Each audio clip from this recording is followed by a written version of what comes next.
Tem uma coisa que eu sempre me pergunto. É como as pessoas viviam antes da internet. E a resposta é simples quando eu começo a pensar um pouco. A informação sempre esteve aí. O que acontece é que a internet é um meio que unificou vários tipos de informação que nós tínhamos de várias formas. Por exemplo, a internet em teoria substitui os jornais. A internet substitui a TV, substitui o rádio e tantas outras coisas que já existiam antes. E tem outra coisa que eu sempre penso é como a informação que nós temos e nós recebemos acaba afetando a nossa vida. Na minha opinião, isso é algo que afeta diretamente a nossa vida de uma maneira muito grande. O exemplo que sempre me vem à mente é a era dos inimigos públicos. Aconteceu assim. Nos anos 30, nos Estados Unidos existiam gangsters que eram muito conhecidos pela população e que acabaram virando popstars, de certa forma. Como que eles acabaram virando popstars? Acontece que a imprensa dos Estados Unidos nos anos 30 era muito sensacionalista. Então eles precisavam de coisas que atraíssem muitas pessoas para comprar jornal, porque essa era a principal forma de renda deles, comprar jornal e vender a publicidade. E por causa disso, eles sempre precisavam vender sempre mais e achar histórias sempre mais mirabolantes. Acontece que eles acharam nas histórias de assalto ao banco uma grande mina de ouro.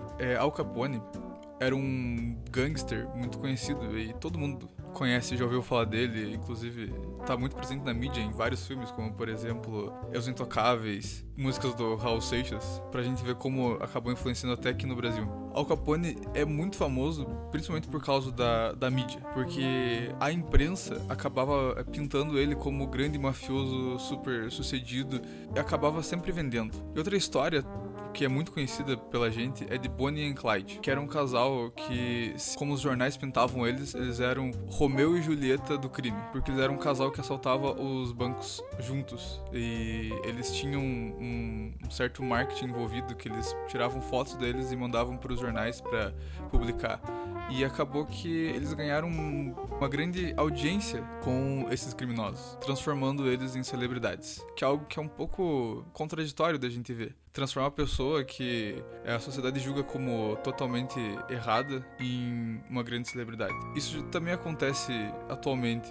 Podemos citar, por exemplo, o caso do goleiro Bruno, que é muito conhecido, todos conhecem e muita gente duvida do fato dele ter assassinado a namorada dele, mesmo ele tendo cumprido pena sobre disso. E ele é muito famoso e ele tira muitas fotos com as pessoas, porque ele é famoso. E isso foi o papel dos informantes, que no caso, na época, eram os jornais, de transformarem ele numa pessoa maior do que ele já era antes, mesmo sendo famoso pelo futebol. Transformar pessoas com atitudes duvidosas em famosos é algo que é questionável, mas não totalmente errado. Mas existem muitas coisas que a informação pode fazer, inclusive com pessoas comuns, sem nenhuma fama, que pode afetar a vida delas de uma maneira gigantesca.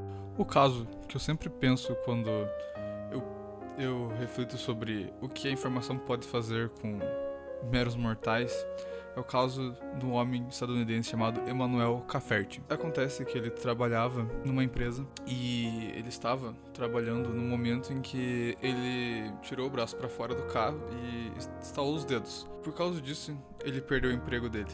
O que acontece, na verdade, é que o carro ao lado acabou tirando uma foto dele estalando os dedos, publicando, sem ser verdade, em seu Twitter, que o homem Emmanuel Cafferty estava fazendo um sinal de grupos de supremacia branca.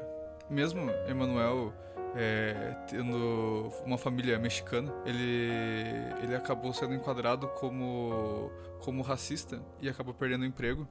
E devido a como ele perdeu o emprego, ele tá tendo muita dificuldade hoje em dia de conseguir outros empregos, porque ele tem um histórico manchado por causa de uma informação falsa dizendo que ele foi racista durante o trabalho. E acabou com a vida dele, de certa forma, porque ele não consegue arranjar um emprego. Tudo isso por causa de uma informação falsa. E uma pessoa que, sem medir as consequências, entre aspas, cancelou o homem no Twitter. Muitos podem dizer que essa mentira é um caso isolado e afetou só uma pessoa. É um caso muito específico, aliás.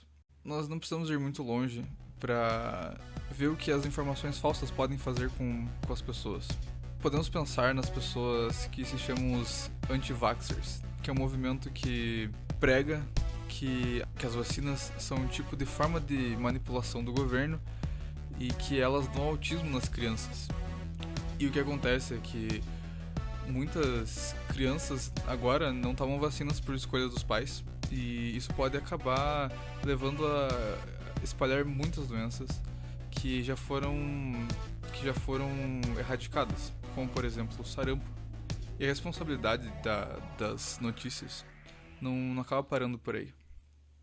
Além de acabar podendo estragar a vida de pessoas, de espalhar doenças, as notícias falsas têm um caráter muito perigoso, inclusive numa escala política.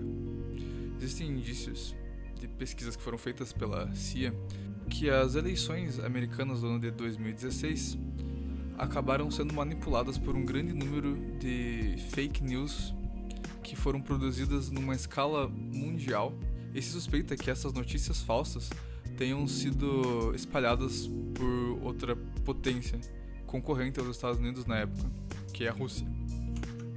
E como diz a frase, informação é poder. Poder de mudar o voto das pessoas, poder de fazer crianças pegarem doenças e poder de demitir pessoas. Mas como a gente está muito no começo do uso da internet pelas massas, as pessoas não veem a internet com todo o potencial que ela tem e não sabem o mal que a internet pode causar, ou o bem. Mas eu sinceramente espero que, com mais informação e as pessoas entendendo o poder da internet, que elas acabem pensando mais no que elas informam as outras.